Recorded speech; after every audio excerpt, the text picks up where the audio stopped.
Le site jeuxvideo.com dans l'œil du cyclone, dans l'œil même des médias. Tout commence le 1er novembre avec Nadia Dam qui fait une chronique sur Europe 1 où elle va tout simplement traiter, insulter les utilisateurs du forum de jeuxvideo.com, la section 18-25 ans. Elle va dire que ce sont des cons. Vraiment, je trouve qu'à ce stade de bêtises crasses et de malveillance, il faudrait que les membres de ce forum songent sérieusement à léguer leur cerveau à la science pour qu'on sache un jour comment il est possible de rester en vie en étant aussi con. La réaction du forum de jeuxvideo.com était immédiate et plutôt même cinglante. Donc il va y avoir beaucoup de sujets sur Nadia Dam. Paraît-il, ils vont évoquer le viol de Nadia Dam. Je n'ai pas pu vérifier par moi-même. Et d'après, en tout cas, Libération et le journaliste Jérôme Lefilâtre, Nadia Dam est harcelée sur Internet et même menacée jusque chez elle. Elle va avoir le droit à une tribune et même, quelques jours plus tard, non plus une simple tribune, mais un soutien signé par énormément de journalistes parce qu'elle est menacée par les trolls de jeuxvideo.com. Menacée par des trolls, c'est quand même des menaces virtuelles. A priori, oui, c'est justement là toute la question voilà. Et tout le cœur du sujet. Reste que on ne peut pas toucher aux journalistes et même Marlène Schiappa va intervenir sur cette question, c'est assez important d'ailleurs, et va demander à Twitter et à Webdia qui est donc l'entreprise derrière le site jeuxvideo.com, de prendre leurs responsabilités sur le harcèlement, sur le cyberharcèlement dont est victime Nadia Dam. Webdia est un peu obligé de réagir et va recruter des modérateurs supplémentaires. Et la technique qu'ils vont utiliser, c'est de modérer a priori certains mots. Voici les filtres qui ont été mis en place. Eh bien, on n'a plus le droit de poster des sujets avec le mot LGBT.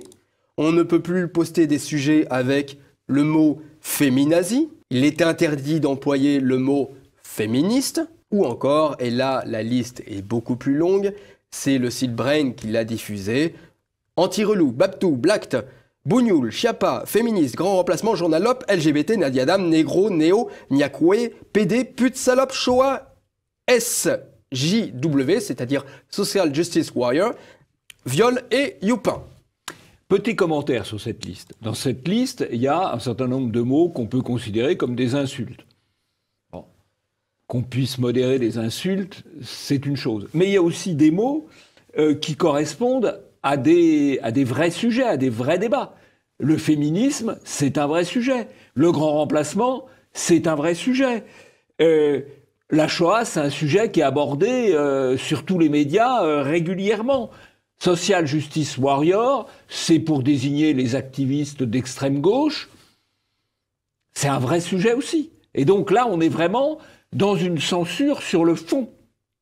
Entre des sujets qu'on aurait le droit d'aborder sur les grands médias, mais pas sur Internet, ou des sujets qui ne sont pas abordés dans les grands médias, comme le grand remplacement par exemple, et qu'on n'aurait pas non plus le droit d'aborder sur Internet. Alors, faut avouer que, en tout cas, la manière d'aborder ces sujets sur le site jeuxvideo.com n'est pas tout à fait la même manière d'aborder que dans les grands médias, notamment la question du grand remplacement, qui est employé dans les grands médias. On dit dans les grands médias qu'il n'y a pas de grand remplacement, et je crois savoir, en tout cas sur le site jeuxvideo.com, dans le forum, eh bien, les internautes ont tendance à dire qu'il y a justement un grand remplacement. Oui, d'ailleurs, écoutez, il suffit de regarder autour de soi pour le constater, indépendamment des nombreux arguments statistiques qu'on peut avancer, notamment quant aux naissances d'origine non européenne dans les maternités, par exemple. Alors, il faut avouer que ce type de censure est quand même très limitée. Elle veut censurer sur le fond, sauf que sur la forme, c'est pas du tout efficace. Pourquoi ? Parce qu'il suffit de prendre un de ces mots,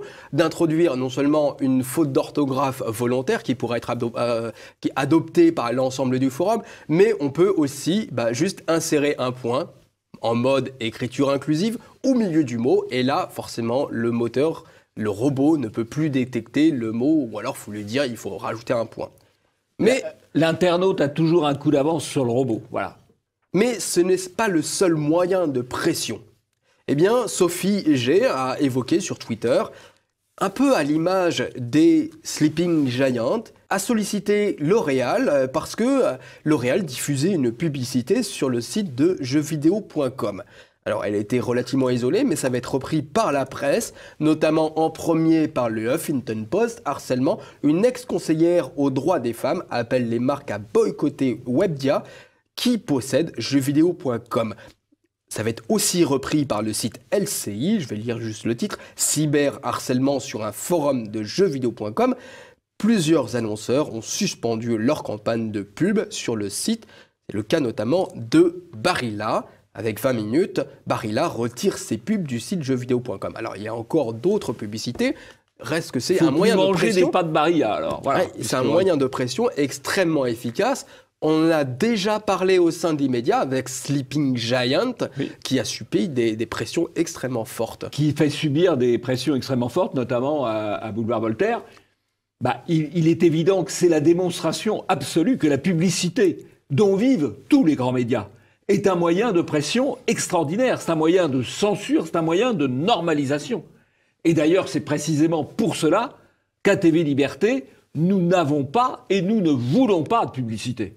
Et c'est aussi pour cela que nous avons besoin de vos dons. Parce qu'à partir du moment où on ne vit pas de la publicité, on est libre, mais on ne peut vivre que s'il y a un certain nombre de donateurs. Voilà. Et donc, c'est ça le prix de la liberté, c'est les dons que vous nous faites. À TV Liberté. Il est temps de dresser un rapide portrait de Nadia Dam. Nadia Dam, la journaliste par qui toute cette polémique est partie. On l'avait déjà relevé la semaine dernière dans le zapping, où elle avait fait une intervention brillante à propos de l'écriture inclusive, évoquant le fait qu'elle était plus inquiète de l'état de la prostate des académiciens que de l'écriture inclusive.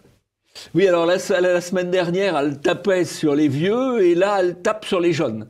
Elle n'est jamais contente. Hein. Elle va se faire aimer par beaucoup de personnes. Elle a été jeune et elle sera vieille. Enfin, c'est ce qu'on lui souhaite. Mais en dehors de sa génération, rien ne va, rien ne va. Les vieux, ça va pas. Les jeunes, ça va pas. Remettons-nous en mémoire ce court extrait. Malgré sa moyenne d'âge de 78 ans, qui c'est vrai, lui octroie une certaine expertise sur la fin de vie. Alors moi perso, je leur recommanderais plutôt de faire vérifier leur prostate, qui me semble être une menace bien plus mortelle en ce qui les concerne qu'un E à la fin d'un nom de métier.